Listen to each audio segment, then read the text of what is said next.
আসসালামু আলাইকুম, সবাই কেমন আছেন? আশা করি সবাই ভালো আছেন। আর এই মুহূর্তে আমি আপনাদেরকে স্বাগতম জানাচ্ছি চায়নার গুয়াংজুর বায়ুন ইন্টারন্যাশনাল এয়ারপোর্ট থেকে।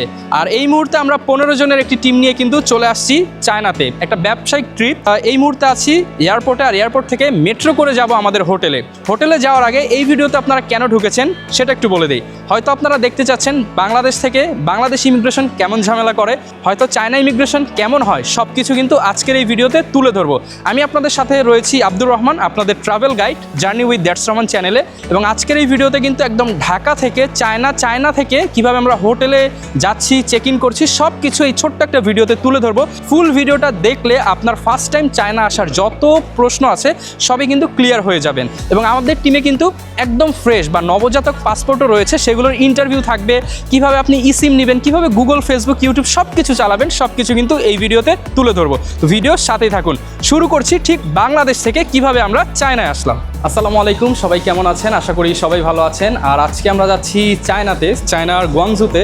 স্পেশালি সামনে ক্যান্টন ফেয়ার, আর ক্যান্টন ফেয়ার উপলক্ষে যাওয়া হচ্ছে বিজনেস পারপাসে যারা চায়না ভিজিট করতেছেন। আজকে হচ্ছে এই ছোট্ট ভিডিওতে আপনাদেরকে দেখাবো ঢাকা থেকে গুয়াংজু যাওয়ার এক্সপিরিয়েন্স, একদম টিকিট থেকে শুরু করে ইমিগ্রেশন অভিজ্ঞতা, বোর্ডিং পাস এবং চায়না ইমিগ্রেশন থেকে শুরু করে সব কিছু কিন্তু আজকের এই ভিডিওতে দেখতে পারবেন। এবং স্পেশালি আমরা হচ্ছে মোটামুটি 15 থেকে 16 জন যাচ্ছি একটা বিজনেস ট্রিপে। তো চলুন, এখন হচ্ছে মোটামুটি আমাদের টাইম চলে আসছে। আমরা যাচ্ছি আজকে বিমান বাংলাদেশে 9:45-এর ফ্লাইটে। আমরা আমাদের বোর্ডিং গেটের কাছাকাছি চলে আসছি। মোটামুটি ইমিগ্রেশনে তেমন কোনো ঝামেলা হয় নাই, বিস্তারিত হচ্ছে চায়না হোটেলে যাওয়ার পর হচ্ছে আপনাদেরকে বলবো। এই যে আমার সাথে ভাই আছে। ভাই, মোবাইল পড়ে গেছে নাকি? তো অলরেডি কিন্তু আমরা ঢাকা থেকে চায়নার গুয়াংজু যাওয়ার ফ্লাইটে বসে পড়েছি।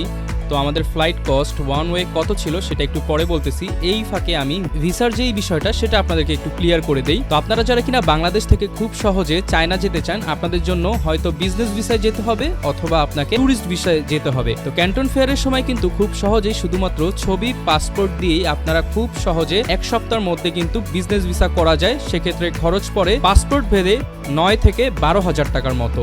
একদম ফ্রেশ পাসপোর্ট হলে 12,000 টাকা, এবং হচ্ছে আপনার যদি 2-4টা কান্ট্রি ভিজিট থাকে সেক্ষেত্রে 9 থেকে 10,000 টাকায় কিন্তু ইজিলি ভিসাটা করা যায়। আর এছাড়াও আপনারা চাইলে ট্যুরিস্ট ভিসা করতে পারেন।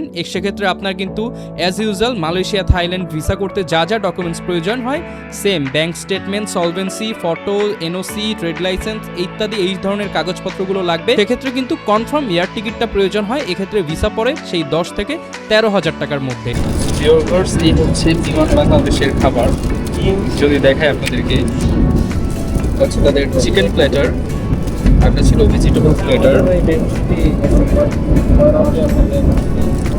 আর আমাদের যে ওয়ান ওয়ে টিকিটটা আমি করেছি, যেহেতু আমি চায়না থেকে মালয়েশিয়া যাব, তো আমি ওয়ান ওয়ে টিকিট বাংলাদেশ বিমানে প্রায় 1 মাস আগে কেটেছিলাম 27,500 টাকায়। আমি কেটেছিলাম trip.com থেকে। আপনারা চাইলে সেখান থেকেও কাটতে পারেন, বা বিমান বাংলাদেশের যে ওয়েবসাইট রয়েছে সেখানেও কাটতে পারেন। আর এক্ষেত্রে আপনারা যদি ক্রেডিট কার্ড ইউজ করেন তাহলে কিন্তু 10% ডিসকাউন্ট থাকে ম্যাক্সিমাম টাইমে। আমরা এখন চায়নার আকাশ সীমায় পৌঁছে গিয়েছি। কিছুক্ষণের মধ্যে ইনশাআল্লাহ আমরা গুয়াংজুর বায়ুন ইন্টারন্যাশনাল এয়ারপোর্টে ল্যান্ড করব।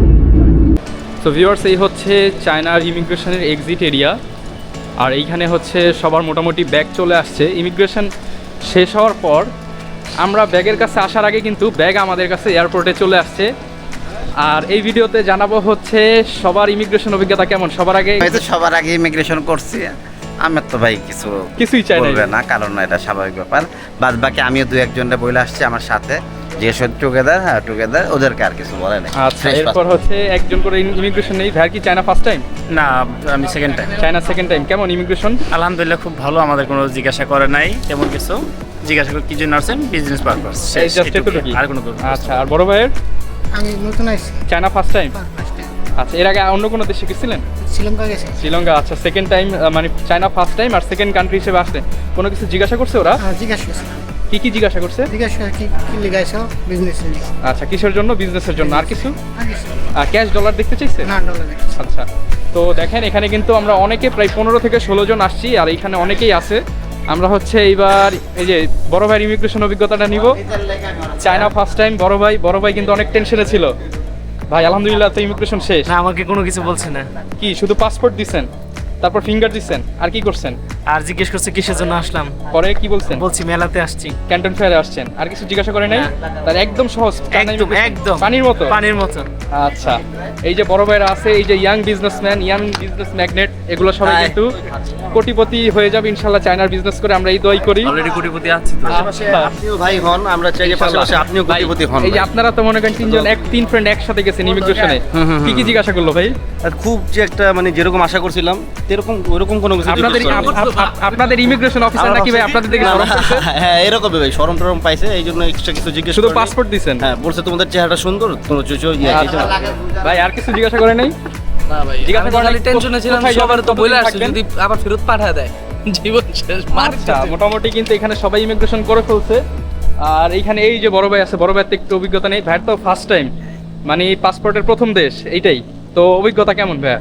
অভিজ্ঞতা ঢাকা ইমিগ্রেশনে জাস্ট আমার প্রফেশনটাকে ওটা জানতে চাচ্ছি, আর এখানে ইমিগ্রেশনে আমি মূলত কোন দেশে আসছে এটাই। আচ্ছা, জাস্ট বিজনেস পারপাস বলছেন এত নাকি? হ্যাঁ, এতটুকু। কোনো কি হোটেল বুকিং দেখতে চাইছে? এগুলো কাগজ নিছিল আচ্ছা, দেখছে। আর রিটার্ন টিকিট বা হচ্ছে ক্যাশ ডলার এগুলো কিছু দেখতে না, চাইছে? ওইগুলো দেখে না। আচ্ছা, মোটামুটি এখানে কিন্তু সবার ইমিগ্রেশনই স্মুথলি হয়ে গেছে। আর এবার হচ্ছে আমার ইমিগ্রেশন অভিজ্ঞতা যদি বলি, আমি যেই কাউন্টারে গেছিলাম সেখানে হচ্ছে জাস্ট ক্যান্টন ফেয়ারের ইনভিটেশনটা দেখতে চাইছে, আর হচ্ছে ক্যাশ ডলার কত আছে জাস্ট এটা দেখতে চাইছে, আর কিছু দেখতে চাই নাই। রিটার্ন কবে টবে জাস্ট একটা প্রশ্ন করছে, যেটা অনেকেই করে, আপনি কি হংকং যাবেন? তো যারা কিনা আসলে হংকং যাবে তারা তো বলে ফেলবে হ্যাঁ যাবো, তো ইংলিশে যেহেতু এটা বলবে, তো আমাকে দুইবার জিজ্ঞাসা করছে, আমি বলছি না হংকং কি, আমি তো চিনিই না। তো এই হচ্ছে ইমিগ্রেশন মোটামুটি একদম স্মুথলি কিন্তু হয়ে গেছে। আর এখানে অনেকেই কিন্তু ইমিগ্রেশন করে চলে আসছে। এখন আমরা হচ্ছে হোটেলের দিকে যাব। তো মোটামুটি ইউএস বাংলা এবং হচ্ছে বিমান বাংলাদেশ পরপর দুটি ফ্লাইট নেমে গেছে আমাদের। সো ভিউয়ার্স, আমরা কিন্তু মোটামুটি এয়ারপোর্টের সব ফর্মালিটিস ফিল আপ করে একদম বাইরে চলে আসছি। আর এইখানে হচ্ছে সিম বিক্রি হচ্ছে, পাশাপাশি হচ্ছে এই হচ্ছে এয়ারপোর্টের পরিস্থিতি। এইখানে কিন্তু মোটামুটি সবাই বের হচ্ছে এখন যেহেতু রাত। দেখা যাক কিভাবে হচ্ছে আমরা হোটেলে যাব। বিস্তারিত সব কিছুই আজকে আপনাদেরকে ডিটেলস দেখানোর চেষ্টা করব, যারা একা একা আসবেন কিভাবে হচ্ছে চায়নাতে বিজনেস পারপাস বা হচ্ছে ভিজিটিং পারপাস বা ট্যুরিজম পারপাস যেভাবে খুশি সেভাবে আপনি নিজেই ঘুরতে পারেন। ভিউয়ার্স, এই মুহূর্তে আপনাদের সাথে খুবই ইম্পর্টেন্ট একটা বিষয় শেয়ার করব। আমার হাতে দেখতে পাচ্ছেন ফোন, আর হচ্ছে এই ফোনে কিন্তু হচ্ছে আপনি গুগলের সার্ভিস, এই দেখেন ইউটিউব চলতেছে। মজার বিষয় হচ্ছে যারা কিনা বাংলাদেশ থেকে সিম রোমিং করে নিয়ে আসবেন, পাশাপাশি আপনার ই সিম নেবেন, তারা কিন্তু হচ্ছে যে কোনো ধরনের ওয়েবসাইট বা হচ্ছে যে কোনো ধরনের অ্যাপস আপনারা ব্রাউজ করতে পারবেন, যেগুলো চায়নাতে রেস্ট্রিক্টেড। তো অবশ্যই যারা হচ্ছে বাংলাদেশ থেকে আসবেন, ইউটিউব, ফেসবুক, হোয়াটসঅ্যাপ আমাদের এগুলো রেগুলার চলে, মানে চালাতেই হয়। তো সেক্ষেত্রে অবশ্যই আপনারা চেষ্টা করবেন বাংলাদেশ থেকে গ্রামীণ সিম হলে রোমিং করে নিয়ে আসতে। আর যদি অন্য সিম হয় সেগুলো রোমিং না করে আপনি খুব সহজে কিন্তু trip.com সহ অন্যান্য বিভিন্ন ওয়েবসাইট থেকে খুব সহজে রোমিং করে নিতে পারবেন। এবং রোমিং করার পর আমার একটু সমস্যা হয়েছে, সেটা হচ্ছে আমার এখানে কিন্তু ডাটা কাজ করতেছিল, নেটওয়ার্ক পেলেও ডাটা কাজ করেনি। এর জন্য আপনাকে কি করতে হবে, রোমিং ডাটা অন করতে হবে সেটিংস থেকে। আর যদি আপনি অ্যান্ড্রয়েড ফোন ইউজার হন সেক্ষেত্রে হচ্ছে এপিএনে যে রিসেট করে নিতে হবে, তাহলে কিন্তু খুব সহজে কাজ করবে। তো যারা কিনা হচ্ছে সিম নিতে চাইবেন, ফিজিক্যাল সিম, আপনারা কিন্তু এখান থেকে নিয়ে নিতে পারবেন। আর এই সিম সম্পর্কে তো ডিটেলস আমি বলে দিয়েছি আপনাদেরকে। তো বন্ধুরা, আমরা কিন্তু আমাদের ফুল টিম নিয়ে এয়ারপোর্ট থেকে বেরিয়ে গিয়েছি। এখন হচ্ছে আমরা, যেহেতু মেট্রো এখনও খোলে নাই, আমরা চিন্তা করতেছি যে বাস নিয়ে চলে যাব আমাদের হোটেলের কাছে। আর এই হচ্ছে গোয়াংজুর বায়োন এয়ারপোর্টের বাইরের রাতের দৃশ্য। এখন লোকাল টাইম অ্যারাউন্ড 4:30-5টার মতো। আর এই হচ্ছে পরিস্থিতি। আমরা মোটামুটি সবাই সব কিছু কমপ্লিট করে ব্যাগেজ নিয়ে বের হয়ে পড়েছি। তো ভিউয়ার, যারা হচ্ছে চায়না আসবেন তারা কিন্তু হচ্ছে এই যে দেখেন আমরা যেভাবে নিয়ে যাচ্ছি, সম্পূর্ণ ফ্রি শাটল সার্ভিস বা বাস সার্ভিসে করে বাংলাদেশি ভাইয়েরা কিন্তু চলে যাবে সানিয়ানলি। তো রাজু ভাই কি বলবেন? নাম্বার গেটের সামনে থেকে, আচ্ছা, 63 নাম্বার গেটের সামনে থেকে। এটা কি প্রতিদিনই যায়? হ্যাঁ প্রতি একটু পর পরই যায়। আচ্ছা, একটু পরপরই বাংলাদেশিদের জন্য ফ্রি, সবার জন্য ফ্রি। আচ্ছা, এটা কিন্তু সরাসরি যাবে হচ্ছে সানিয়ানলি। ওকে, এই ভাই আসসালামু আলাইকুম। আমরা হ্যালো বাংলাদেশের পক্ষ থেকে এখানে রয়েছি। আমাদের এয়ারপোর্ট বাস সার্ভিসটি রেগুলার এখান থেকে চলে আসতেছে। আমরা সানিয়ালি থেকে বাস নিয়ে এসে এবং আমরা যে ক্যান্টন ফেয়ারে যারা গেস্ট রয়েছে তাদেরকে আমরা রিসিভ করি। আর আমাদের সাথে রয়েছে চাইনিজ বস, প্লিজ কাম। সে আমাদের রেস্টুরেন্টের অনার, হ্যালো বাংলাদেশের অনার। সে এসেছে আমাদের সাথে রাত জেগে একমাত্র আপনাদের সার্ভিস দেওয়ার জন্য, এবং এটা ফ্রি অফ কস্ট, কোনো ধরনের কষ্ট লাগবে না। রেস্টুরেন্টের নাম কি hello Bangladesh? Hello Bangladesh restaurant, আপনারা অবশ্যই আসবেন। সব ধরনের বাংলা খাবার পাওয়া যাবে? হ্যাঁ, সব ধরনের বাংলা, চাইনিজ, মুসলিম, হালাল সব খাবার পাওয়া যাবে। Okay, all kind of Bangladeshi food, Muslim food. Hello Bangladesh restaurant name. Okay, people সানিয়ালি C2 এখানে আসলে আমাদের হ্যালো বাংলাদেশ রেস্টুরেন্টের আপনারা সাইনবোর্ড দেখতে পারবেন এবং চলে আসবেন। আচ্ছা, আপনার নামটা একটু বলে দেন। আমার নাম সাজ্জাদ হোসেন পাভেল, আমি রয়েছি সানিয়ালিতে, এখানে রয়েছি, এবং বাংলাদেশের যে রেস্টুরেন্ট রয়েছে এখানে ম্যানেজার হিসেবে রয়েছি আমি। ওকে, ধন্যবাদ। তো আমরা কিন্তু এয়ারপোর্ট থেকে ফ্রি শাটল সার্ভিস বা ফ্রি বাসে করে চলে যাচ্ছি সানিয়ালিতে। আচ্ছা, তো এই যে হ্যালো বাংলাদেশ এই রেস্টুরেন্টের পক্ষ থেকে আমরা হচ্ছে ফ্রি যাচ্ছি। এমনি গেলে খরচ কত লাগে? বেসিক্যালি গাড়িতে গেলে তো কমসে কম আমি লাস্ট টাইম 80 আর RMB দিয়া গাড়ি মোটামুটি চারজন যাওয়া যায় না 80 RMB-তে? 3 থেকে 4 জন। মোটামুটি আপনাদের কিন্তু ভালো একটা টাকা সেভ হবে যদি এই গাড়িটা ধরতে পারেন। গাড়িটা একবারই দেখেছো ওই যে ইউএস বাংলা আর বিমান বাংলা একসাথে আসে, ঠিক তার পরই পাওয়া যায়। ল্যান্ড করে আর ওই টাইম চমৎকার। তো ভিউয়ার্স, আমরা কিন্তু হচ্ছে চলে আসলাম সানিয়ালিতে। মোটামুটি বেশ কিছু কিন্তু সময় লাগলো, আর এটা হচ্ছে আমাদেরকে নামিয়ে দিয়েছে ফ্রিতে এই শাটল সার্ভিস বা বাসটা। আর এইখানে কিন্তু হচ্ছে মোটামুটি অনেক বাংলাদেশি পাবেন, আমাদের সাথেই প্রায় হচ্ছে অনেক বাংলাদেশি আসছে। মোটামুটি যারা ফার্স্ট টাইম, সেকেন্ড টাইম সব কিছুই কিন্তু কম বেশি করে হচ্ছে আপনাদেরকে দেখাবো ঘুরিয়ে ঘুরিয়ে। আর এই হচ্ছে রেস্টুরেন্ট যেটার পক্ষ থেকে সম্ভবত আমাদেরকে আনা হয়েছে। সো ভিউয়ার্স, 5 RMB মেট্রো ভাড়া দিয়ে আমরা হচ্ছে সানিয়ালি থেকে চলে আসলাম ইয়ানকুনে। আর এখানে হচ্ছে এই হোটেলটা আমরা আজকে থাকবো। আজকে বলতে মোটামুটি আমরা যেই কয়দিন আসি এই হোটেলটাতেই থাকবো। বেশ কিছু ফ্যাসিলিটিস আছে। আমরা মোটামুটি 21 জন এই হোটেলে আসছি। আর এই হচ্ছে এই হোটেলের একটা স্পেশাল ফিচার বলি, বাদাম চা আর একটা জিনিস দেয়, ওটা বলা যাবে না, সবকিছু ফ্রি। ভাই, ফ্রি খেয়ে কেমন লাগতেছে? ইনশাআল্লাহ ভালো।